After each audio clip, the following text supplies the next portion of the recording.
Hello, friends, and welcome to Cinephile Saturday. This week we will be discussing, or trying to discuss, the film Predestination. It is very interesting, but we'll get into it. Here with Susana. Susana, will you start us off? Tell us a little bit about yourself.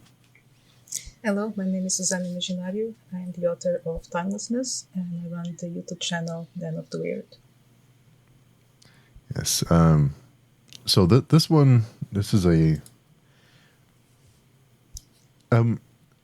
is one of those films that I could never tell you in the beginning what would happen. Like some movies you can kind of tell, like you can see what's coming. I had no idea for this one. Mm-hmm.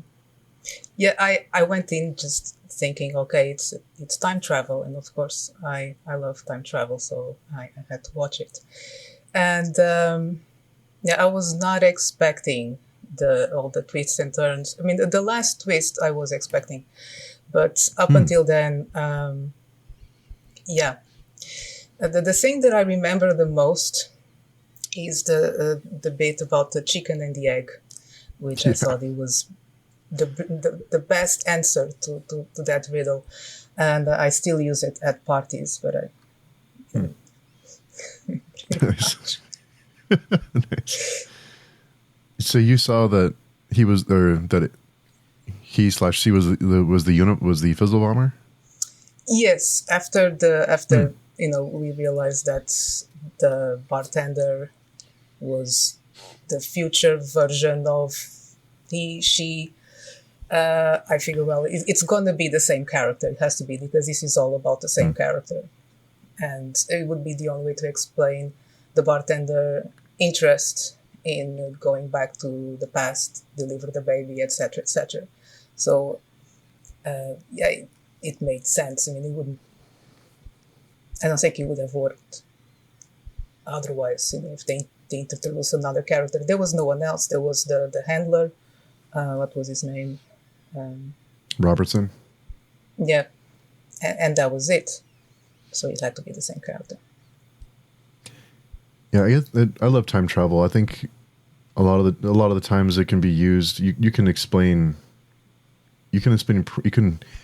away problems with the story through time travel. It's a way to clean up messy. Sometimes it's used in a lazy way, like I just use time travel to fix this plot hole or to make it make sense, instead of just following a certain set of rules. I don't think they really did that with this one. I think it's a little mind bendy when you really sit and think about it, because it starts off as Jane, and then it turns into John, but also branches off, and it's also the fizzle bomber, which they are the fizzle bomber, so they almost keep going. They provide motivation for themselves to keep going into it. It's a paradox. Yeah, I remember thinking it was the most self-centered story ever. Like Freud would have a field day about it. And seriously, if you look at it from forget about time travel, if you look at it from a psychological point of view, it's so self-centered, and it's so narcissistic, and at the same point it's so very selfish as well. It's like the whole universe is that character, from the point of view of that character throughout the different time jumps. He felt I'm going to start with she, because it started as a she, so I'm just going to go with she, so it doesn't confuse them with the bartender.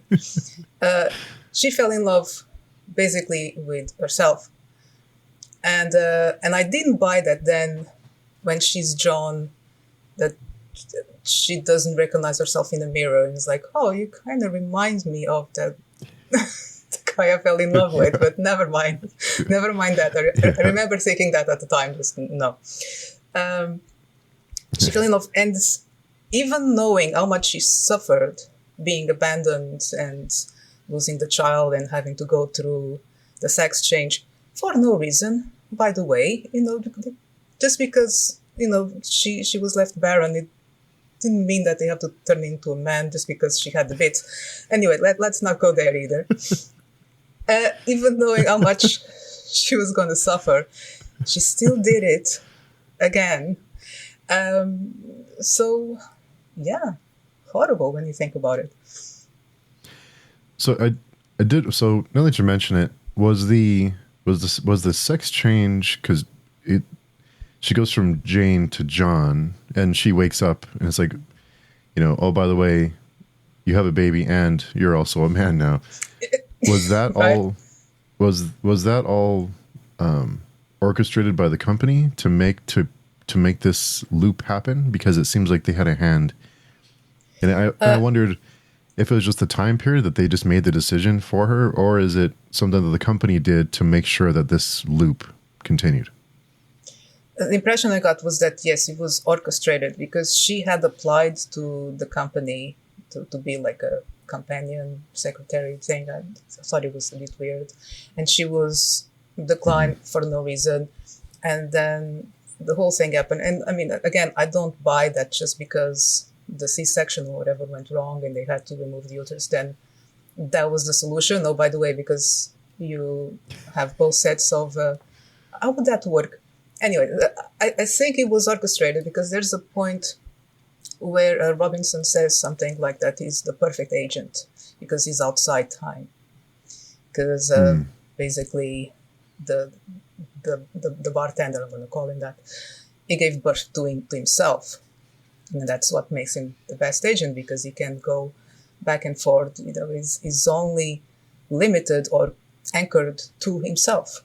The only thing he has to make sure is that the baby goes back, to the right time, so the whole thing keeps happening.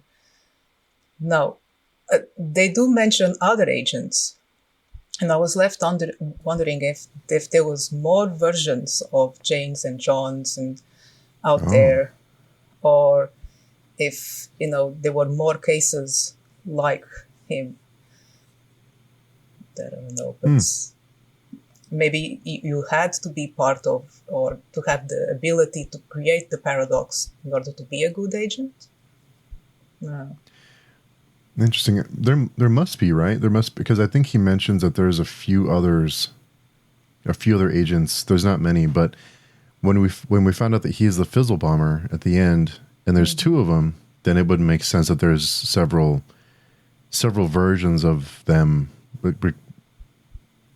Just so who knows how many different versions of him / well, I guess it'd be him because he starts traveling through time after. So it'd be how many versions of him there are just kind of keeping this big loop going. Mm-hmm. But it had to be orchestrated because it could have stopped. It was supposed to kind of retire. It was done, but the machine wasn't done. It was still working, and so it kept going. That's when I realized that it was going to be the bomber, because they mentioned too much time travel would just make you insane, and considering everything he went through, change sex and then change face, his mind would be completely screwed up. So of course, add a little bit of time travel and he would go insane. But he couldn't help himself because he was never good to himself. So it's just inevitable. I think that's the title of the Predestination or it's Predestination. Everything was already decided. And it just keeps repeating.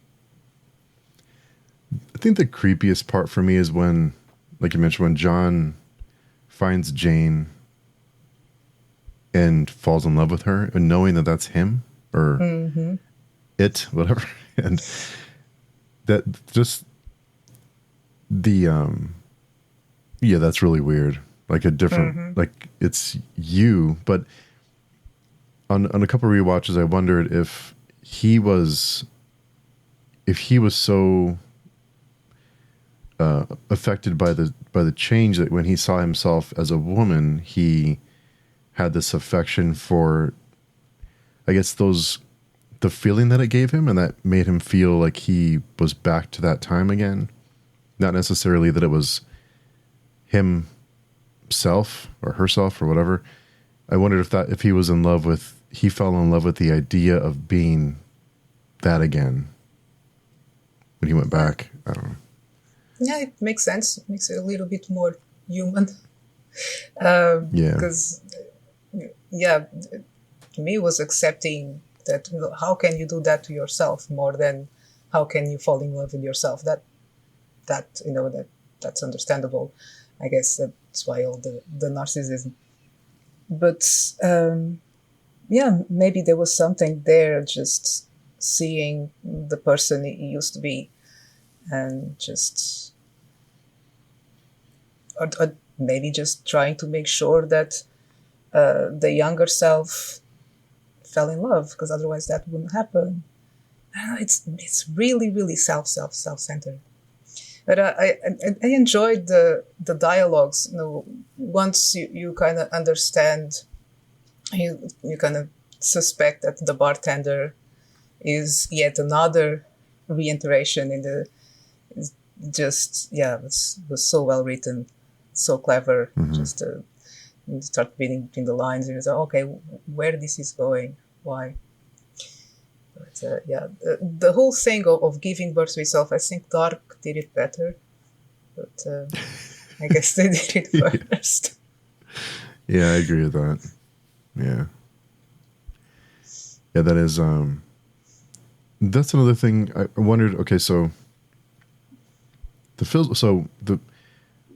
so John, or I guess I should say the bartender, he goes insane because of all the time travel, and he becomes a fizzle bomber, creating this loop. Now the company, I wanted okay, because if you can go back in time, and the whole fizzle bombers thing was, I prevented more deaths than I've caused, because he knew that these events would happen. So he's going and preventing these things from happening. And he thinks he's doing the right thing because there's less people dead. So is that a way for the company to continue existing? Because if you can go back and prevent crimes and not have to kill more people in the process, because he's thinking it's the body count's lower, so I'm helping. Was that something that the company did on purpose to keep to exist? Or is that just a fizzle bomber? Otherwise, they would have stopped him, right? The company wouldn't exist without the fizzle bomber. Wasn't that why they invented time travel in the first place? So to stop all those deaths. Okay. That's the impression I got. Again, memory's fuzzy, but that's the. I thought. Yeah, it was. It was to stop the bomber that they created, the time travel. So they had all interest that the bomber would come to be, because otherwise, oh dear. It gets into another loop. it gets wacky, but yeah, I just wondered, because otherwise, if they were really trying to stop the fizzle bomber, they could have just stopped the loop somehow and prevented it from happening. But then would they exist the way that they do? Would they have, I guess, is there a whole nother level to this? Like otherwise, because if the fizzle bomber didn't exist, then you wouldn't have John, or the bartender, going through time preventing crimes. But then you also would have him preventing or trying to stop the yeah. I don't know. It's a lot. It's the problem with time travel. You just there's always a loophole. It's a lot. It's a lot of layers. But I thought that all that. I mean, Ethan Hawke is always great. Yeah.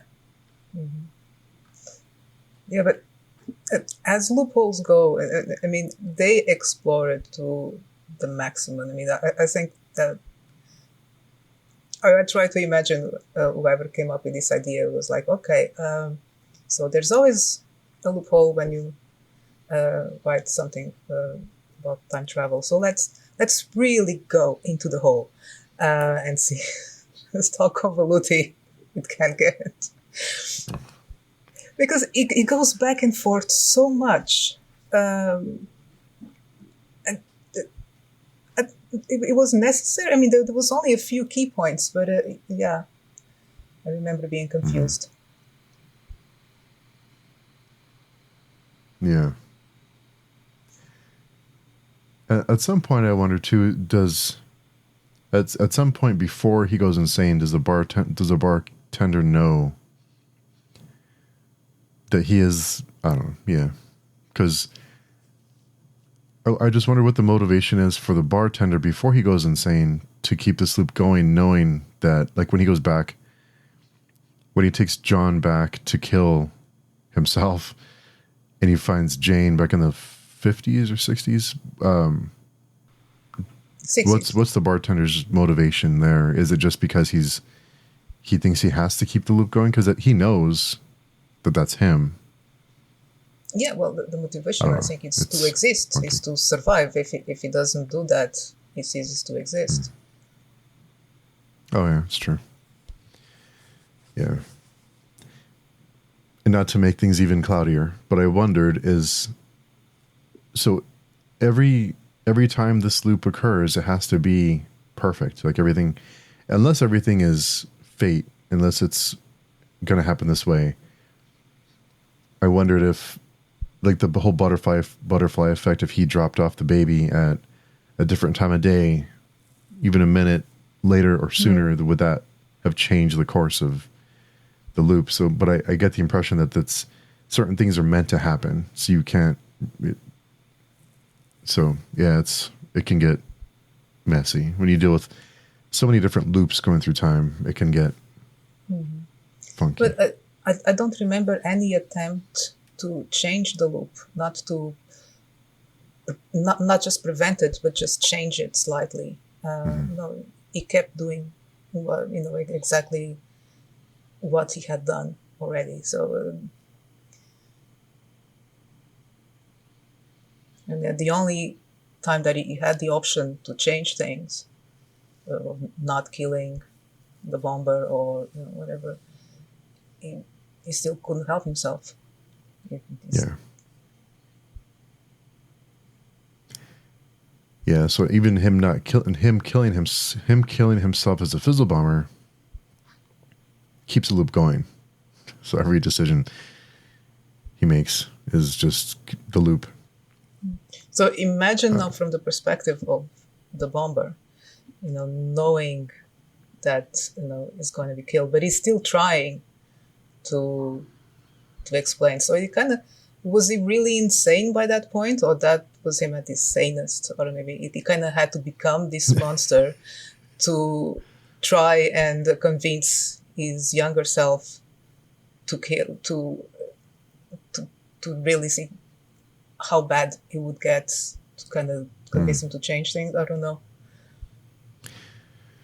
Yeah, he does tell him, if you kill me, then you'll become me. So so I guess he knows he's going to die. He knows that's when because he killed that version of himself before at some point. So you know exactly when you'll die. Yeah. No. So he knows what's going to happen. He knows that he's coming for himself, but he still tries to almost talk, like you said, almost like talk him out of it. Like, if you kill me, you'll become me. So is he is that self-preservation, or is he just insane? I don't know. Thinking back, maybe it wasn't that insane. Maybe it was a little bit of self-preservation, because everything is so self-centered. He was still trying to save himself, even if it was as his younger self, because he at that point was beyond saving. But I think he was still trying to make things right. But, yeah. So the predestination paradox is an infinitely repeating loop, and baby Jane is the element that drives the loop. Think of it as a self-sustaining, continuously occurring chemical reaction, with John Doe, the barkeep, acting as catalyst, the paradox here then would be that the reaction occurs, changes form, deconstructs, and reconstructs in the same time frame every time, self-sustains and repeats. This is from an article on the Cinemaholic. Kind of explains the paradox of predestination, but it is kind of a wild movie. The sad thing is that this was made in 2014, and I don't see. I mean, I'm sure there's movies like this still being made, but I would imagine it's harder to make them now. Mm-hmm. So, because it's not, I don't think this was wide release. I can look it up, but I just wonder how. No, I don't think. I think it was a smaller movie. I don't know many people who have seen this movie, and that's why I was so surprised when I saw in the forum. I was like, oh yeah, actually, I know this one. Yeah,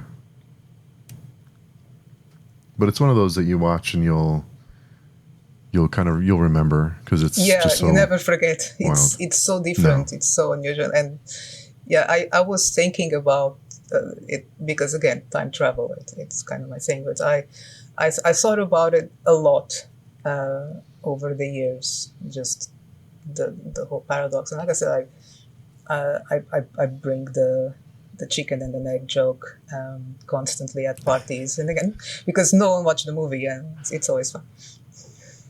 Oh yeah, nice. Yeah. Nice.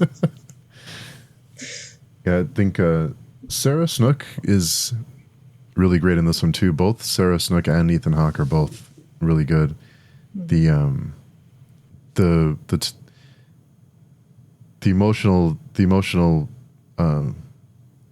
journey that she takes through after the birth and losing her baby or the baby disappearing, which a version of them takes from her later.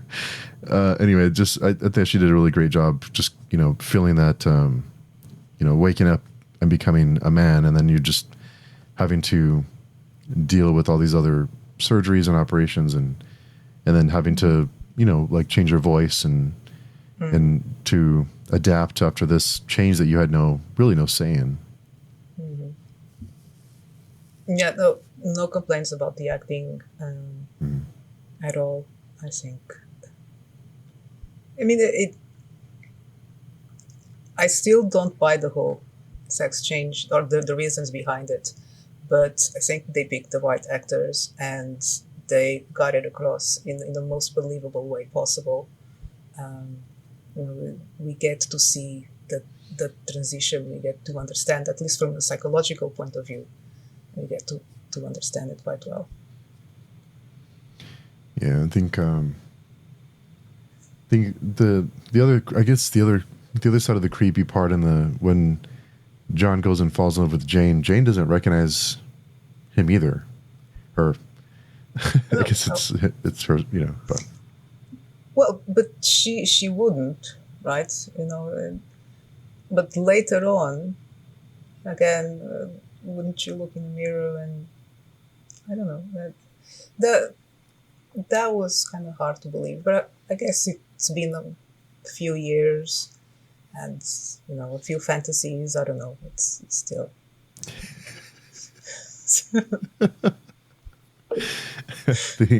I guess the only other thing that I'm wondering about.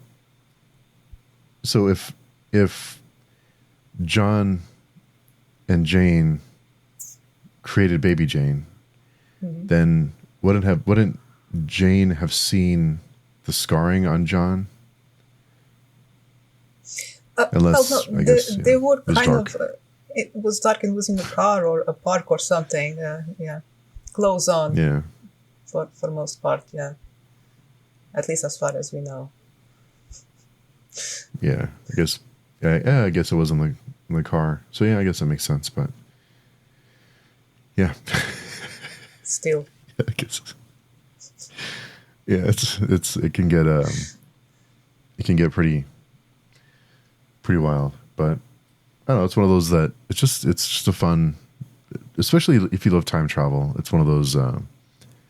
It's not like any other movie that I can think of. I think other movies have tried to do kind of similar things, and it always gets a little messy. Like it isn't as clean. And I'm sure we can find something to nitpick. I mean, we already have about the time travel stuff, but overall, I thought I did a really good job as handling all those things.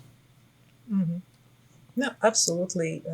Like I said, they really took the plot hole and then just ran with it. The paradox. It's all about the paradox, and I think also that focusing too much on the mechanics of it,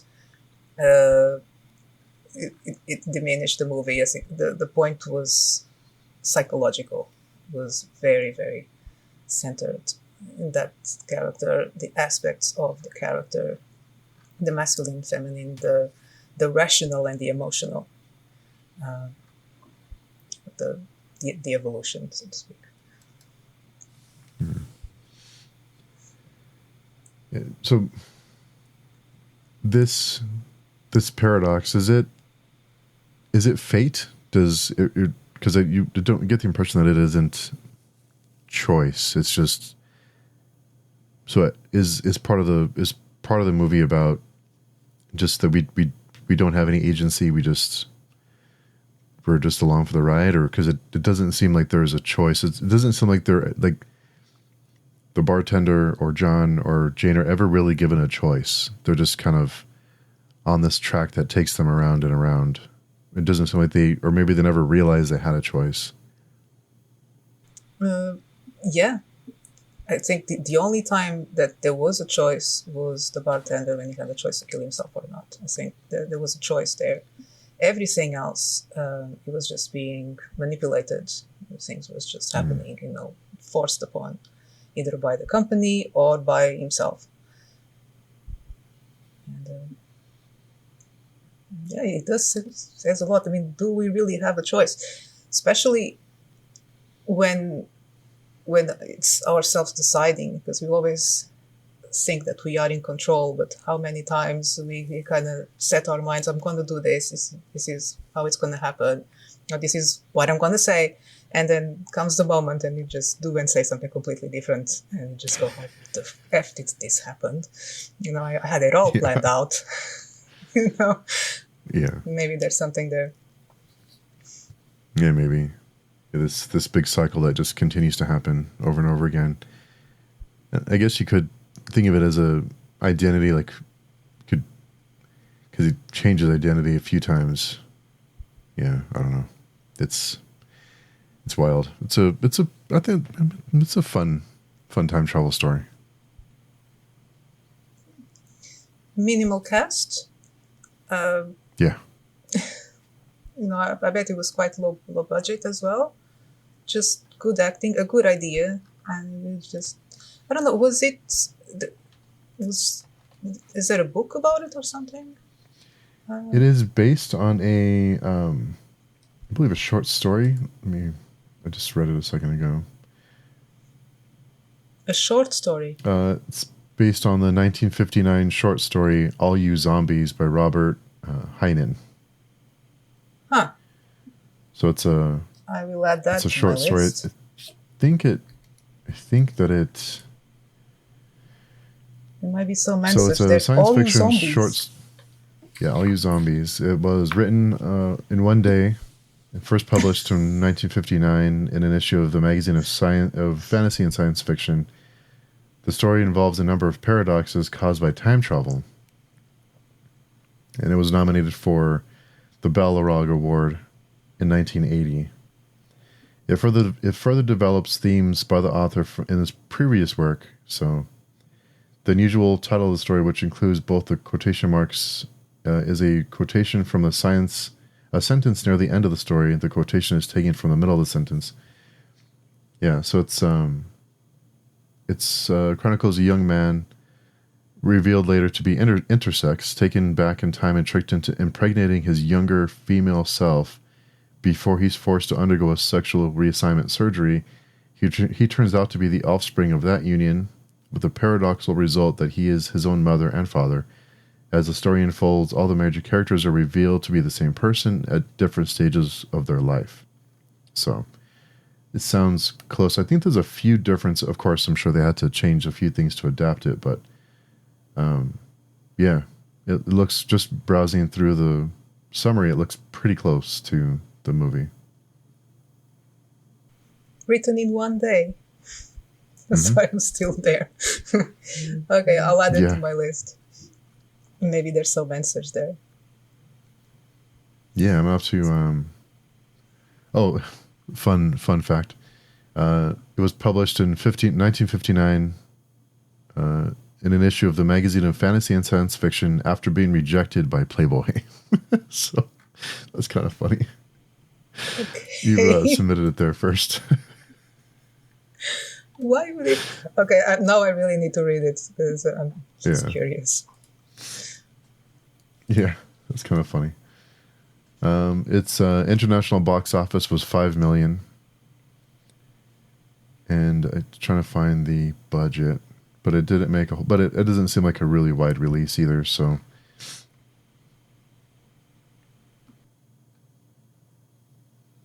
yeah. Well, I bet it would make a lot of people upset.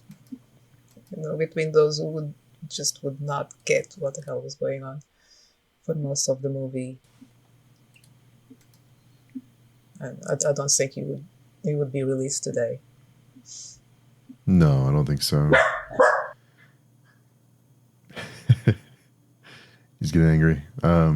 Yeah, interesting. It opened in 20 theaters. So yeah, not a really wide release. I don't see the budget though.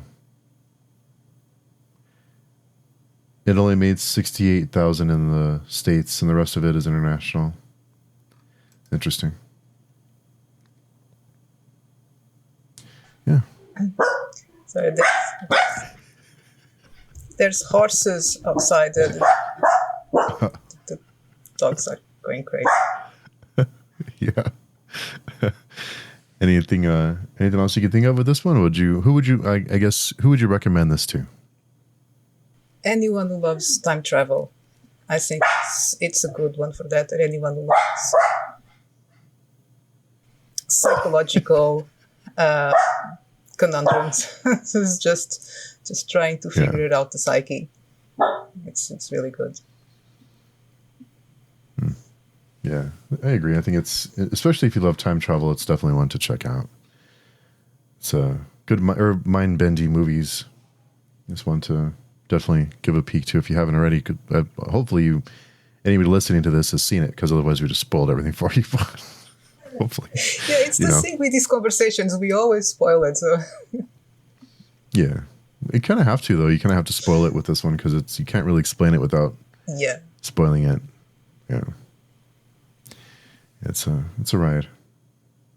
Well, anything else you could think of for this one? No, it was really good. I will try to rewatch it because, like I said, I never quite forgot it. And now I want to watch it. Then I will definitely track that short story because I'm curious. Yeah. It's a good story. It deserves more attention. It's one of those movies that definitely deserves more attention. Definitely, yeah. And we have a couple of films coming up, some that I'm really excited about, actually. We have, let me just pull up the schedule really quick. For anyone listening, we have, next week is Vanilla Sky. We'll be recording it next week. We have quite a few coming out. Let's see, Vanilla Sky, then we have Into the Void, which will be interesting. We have Irreversible, The Lighthouse, and The Silence of the Lambs, which I've never seen. No, really? Watch. Yeah. You've never seen Silence of the Lambs? Oh, you are in for such a treat. Never seen it. It's really good. I don't know why. I don't know why I haven't. It's really, really good. Maybe someone spoiled it already for you? No. No? Oh, wow. No. I'm jealous. I wish I could watch it again from scratch. So, excellent movies coming up. I think I signed up for all of them. Yeah, I think so. Yeah. Yeah, the only one I haven't watched is Into the Void. I haven't yet. I haven't Ooh, seen you haven't that seen one that? yet. not yet. I'm saving closer to the date so we can then talk about it. That is such a, yeah, it's so cool. It's yeah, it's No, wild. you sold me already, but now I really cannot miss it. Yeah, it's one of those that I've been putting it off because it's one of those I'll probably gonna have to see it alone. I don't know if I can convince my husband to share. So yeah, let's see. I have to find time during the day. Yeah, it's a long one. I think it's like 2.5 or 3 hours long. So it's longer. Yeah. Okay. Yeah. Well, cool. So I guess in the meantime, where can people find you and your work? My work is available everywhere. Amazon mostly. Timelessness. First book is Weird Gods, and I have a standalone novel coming up in a couple weeks. 21st. Well, I don't know when this is coming up. So the 21st of March, called Oubliette. It's available for pre-order now. And you can find me on X as Chronodendron or on my YouTube channel, then we'll do it. Nice. Awesome. So I guess until next time, you can find us all on pagetoing.com if you want to discuss seeing these movies with us. Come by and say hello and join our forums and check it out and tell us how wrong we are. Thank you so much for... Yeah. Of course, yeah. Horses are back. And until next time, we'll talk to everyone soon.